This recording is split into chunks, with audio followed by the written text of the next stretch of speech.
Well, welcome to our 2022 Klepper 17 BHS. Starting right in the back bumper here, if you reach in, pull that cap out of there. Inside of the back bumper, you're going to find your sewer hose. Take note of those two ears in the adapter here. This will be hooking it up to your sewer system, and the hose itself, once fully extended, is about 20 feet long. Just keeping it stored in the bumper back here to help keep any sort of stench out of the unit, keep things that little bit fresher, and that cap just presses into place. In this corner, as well as in each corner of the trailer, you're going to find these stabilizer jacks here. So what they do is they just run down, contact the ground, give it another turn or so just to firm it up, and that'll get rid of any sort of bounce or sway that you see you got in the unit right now. Just keep things firm while you're out camping. A step forward from there, we get your power inlet. So if you pop that open, you're going to find a little notch in the bottom corner there. It's going to line up with that notch there. Press those in together, give it a little eighth turn, that'll lock it into place. Then you get the threaded collar in the back there to really lock it down. Following the cord back, you're going to find a standard 30 amp end there. Most campsites will have that. You can plug straight on in and you're good to go. We do also provide you with a 15 amp adapter, so if you're looking to plug in at home to charge your batteries or run your fridge, you got the power to do so. Down underneath there, you get your cable and satellite inlet, so coax cable plug into the respective ports, fires up at your TV location. Down underneath all that, we get your sewer system. So on that cap, you're just going to press on it and give it a turn. Then you can pop it on out of there, and you see it's got the same ears on it that your sewer hose had, so that'll attach the same way. You're pressing it in, giving it the turn, and that's that. On the left, you get a gray valve. On the right, you get a black. So that black valve is controlling your black tank. Black tank is filled from your toilet. So it's, of course, going to be your dirtiest water, so we'll dump that first. Once that's done, you can then come to the gray. Gray tank is going to be filled from your sinks as well as your showers, so we'll dump that last to help keep that hose as clean as possible. Another step forward, we get the exhaust for your furnace. So if you're ever running a furnace, you just want to make sure it's not blocked off. It does get hot. Towards the front of the unit, we get your freshwater inlet. It's just that cap pops out of there. You take your freshwater hose and stick it into there, turn on the water. That fill up the freshwater tank. You know that tank is full once it starts spitting water out of the vent right there. Close that back down once you're done. Down underneath that is your city water connection. So the same water hose will just plug into there, turn on the water, and that pressurizes the lines throughout the unit. Down underneath it here, right in the back there, you get that little white cap. You're just going to unthread that. Opens up the water tank, allows it to drain itself out. Storage compartment here, so it just has the little finger on the left side there, holds it open for you. Inside of here, you'll find your water hose. Inside of that water hose, you'll find your park adapter. So your 30 amp cord into there, 15 amp to a standard outlet. Around front of the unit, you get this black box here. So inside of that black box,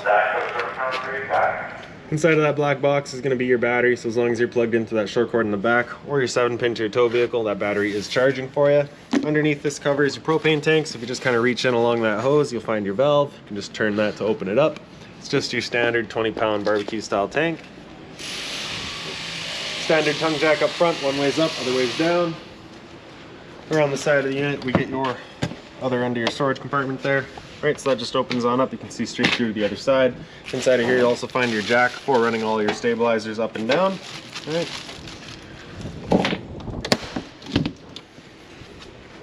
Couple more steps back, we get your GFI protected outlet. Resets just inside the unit. Straight up from there, you'll find 2 exterior speakers. Right in between them, we get your stove vent. So, of course, propane stove is putting off fumes whenever you're using it. So you just want to make sure this flap in here is opened up so that our fan inside of the unit can allow those fumes to get out. Once you're done, you just kind of press it into place. You'll hear that click. That's it, just clip it into place, prevent any sort of dust from kicking up in there. Service port for your fridge there, nothing back there for you to worry about really, it's just a service port really.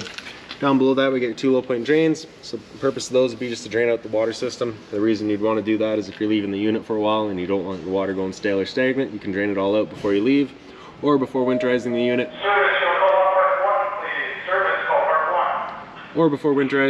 You can just drain all that water out before pumping antifreeze through. In the back corner, you get a little leash latch there, so if you got the dog out with you, you can tie him down. And right around the corner, we'll find the exterior shower. So you got a key just like this guy here. You can stick it on into there and open it up. Hot and cold water, 3-foot hose in the standard head. So if the dog's out and he's gotten muddy, you can spray him off where it goes inside. Once you're done, you're just tucking that hose back up in there, and then tucking it underneath the handles and lock her back down. In the center there, you'll find your spare tire. Straight up from there, you'll find a pre-wired mount for a rear view or observation camera. So if you're looking to go that route, it gets installed right there. Beside your spare tire is your hot water tank. So you get that keyway there, you're just gonna line that up and you can pop it on open. All your controls for turning this guy on are just inside of the unit. Before we ever turn it on though, we just wanna hit this relief valve right there. Make sure that shot of water comes out.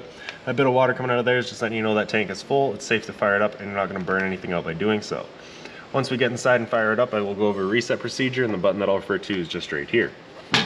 Closing it up, you're just lining up that keyway, locking it back down, and that's that. Now we'll make our way inside of the unit. Get your assist handle here, just 90 degrees, and it falls into place. Pull on the handle, open up the door. The door is just on a friction hinge, so it just kind of sits wherever you leave it. And I will point out that if you've got it wide open, it does contact your awning arm. So if you're going to be running your awning, you just want to make sure that door is about 90 degrees or so. For the steps, you're going to pull that yellow handle either way, and then you can slide them on out. You got a little pin on either side there. You can push that out of the way, and you can extend or retract your legs just based on your campsite needs. And as you get inside here, first things first is right on the left, you get your fire extinguisher. So that's standard. Pull the pin, point, and shoot. Up the wall from there, you get your GFI protected outlet. So test on the left, reset in the center. So if you ever have outlets that don't work, it's the first thing you should check. Right up above that is your thermostat control. So with that slider all the way over to the left, that's it turned off.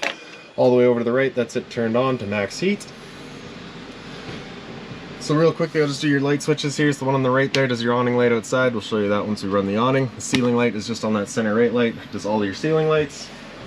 And then your furnace is just right in the back here. So you just got that one outlet there for it. You just got that duct. You can kind of turn that left and right or up and down. And your furnace is also on a safety switch, which is right inside of the door here. It's just right there. So for that furnace to turn on, you do have to have this door closed. It's just kind of an as a safety there, just that you're not going and cooking through the door. So with that slider all the way over to the left now, you hear it click, and that'll then turn off. Right. So your awning is right in this switch here, so press and hold extend, and that awning will make its way out. Once that awning's fully extended, we're going to see a little black flap come down as well as the black of the metal tube. Once you see that, you stop. If you were to continue extending, you can actually wind itself up backwards, in which case your fabric will be underneath the tube, allowing it to then hold water, accelerating the growth of mold and mildew.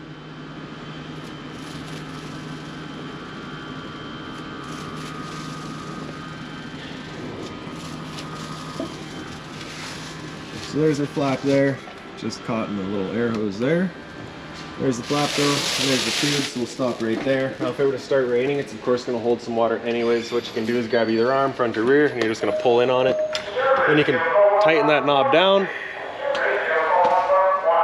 And then with that knob tightened down, you can see that changes the pitch of the awning out at the head, allowing water to then run off. Now if you like that angle better, because it does give you more shade, you can do the same thing at the front. Before you bring it back in though, you just want to make sure those arms are back out fully extended, just so we're not running the risk of bending out. Then we'll come back inside and press and hold retract. The awning will make its way back in. Again, you're just watching that your fabric is over top of your tube and that your door is not going to contact your arm. And another thing to keep in mind with your awning is once you get up to about 15-20 kilometers an hour wind, it is catching all that wind, so you just want to bring it back in, again, so you're not running the risk of bending your arms.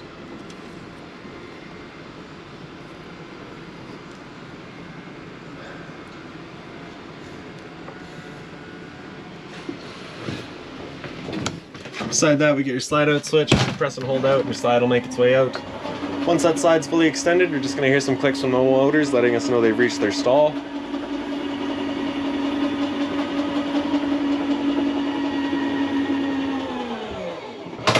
And there we go. Up above that on the left there, we get your water heater switch. So as you turn that on, you get that little light up there letting you know the ignition sequence will start. Once that sequence is started, that light will go out. It'll try that 3 times. If after the 3rd try it hasn't fired up, it's at that point that light's going to come on and stay on. You'll be going and using that reset button that we've shown you. So stood right here, you can hear the click of the igniter and the whir of the flame. We know that tank is good. Center left there, you got your water pump switch. So as you turn that on, just turns on your water pump, drawing out of your fresh tank to pressurize your lines. Up top's your monitor system. So battery on the left there, you can see we're currently C for charging. G would be good, F is fair, L is low. Your fresh tank, as you fill that up, you go to 1/3, 2/3, and full. I will drain that out before we're done here. Black tank, same idea, and as well as your gray. Right above our heads, we've got your smoke detector. Great. And then up on the wall beside you here, we've got your TV backer, power outlet for it, antenna outlet for it. Turning that antenna on, you hit that button right there, you get that green light letting you know that antenna is turned on. Cable and satellite outlet frontward. AV cables right there, so those are hooked right into your stereo. The stereo is of course just right on the power button there. Power button will also mute it. Press and hold to turn it off. You get mode on the side there to cycle through all your modes. Band up top will get you through your AM and your FM. Zone 1 is going to be your inside set of speakers. Zone 2 is your outside set. Straightforward stereo beyond that. Storage up top here. Same thing on the side. Right above the bed, you do get the one little light there, just on its own center push button. Power outlet in the back corner, as well as a USB outlet. This window there, the blinds throughout the unit are just on their own, they're just on a tension system, so they just kind of sit wherever you leave them. There's a handle in the bed here, so if you pick up on that, you get access to that front storage compartment. Inside of here, if you just pull that one screw out, you'll get access to your water pump. So if you're looking to winterize the unit yourself once it comes time, straight in there. LP detector's right down here, so propane's heavier than air. It'll sit on the floor. This guy will detect it and start going off just like a smoke detector would. In your dinette area, pretty straightforward. You get your one light up top. You get the same sort of blind over there at your window. The table itself is just on folding legs, so you get the little locks. So just undo those. You fold the legs in. Then you get little black blocks on either side of your dinette here. The table will then sit down under those. You can take your back cushions, fill in the middle, create a bed. In the kitchen, you get some storage up top here. Inside of here, you're going to find that binder. That binder's got all of your owner's manuals in it, any keys, any remotes, anything like that for the unit, you'll find right in there. Above the sink, you get a little light here. Again, center push button, hot and cold water at the sink. The sink cover is made of the same material as your counter, so you can put something hot on there if you needed to, or heavy on there. Hot and cold water, right, mobile head. And storage down below, just being mindful of our drains and water lines. Microwave up top here, it's pretty standard, just like home. Down below that, you get your range vent, so you get light as well as your fan. So that's that fan that you want turned on with that flap outside opened up, so we're evacuating our fumes. The bifold cover just flips on back. Then you're going to take that knob in, starting with the back. We'll go over to high, and you can see she fires right up. I will just mention that the first time you go to use your propane system, especially if you've been away from the unit for a while, can take a minute to fire up just because you'll have to clear all the air of the propane lines. It's perfectly normal. Down below that's just some open storage. Then beside that we get your fridge. So super simple, just hitting the power button there, you get that green light letting you know it's turned on. Beyond that, it is fully automatic. If you're hooked up to AC power, it's first going to use AC power. If AC power is taken away, it'll automatically flip over to gas. Freezer up top, and your fridge down below. Turning it off, you're going to press and hold that power button.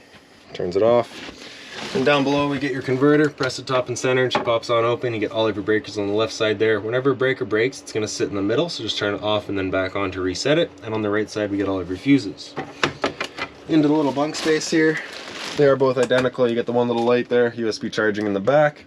Same thing up top. Great, just with the addition of the window here. So this window is also an emergency exit. So you're pulling that red tab to get rid of the screen. Take this handle here, throw it outside, hop on out. And one more thing with this bottom bunk, actually, if you just pick up the mattress as well as this little sheet of wood underneath it, pick that up, you get access to your water pump, or sorry, to your hot water tank in the back corner there. So again, if you're looking to winterize the unit yourself, it's right back there. Then into the bathroom, your light switch is right up on the wall. You get your flusher front and center at your toilet.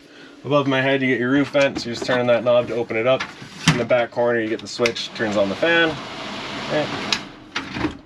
Then for your shower, straightforward, all simple, all standard, 3-foot hose, right? Hot and cold water, of course.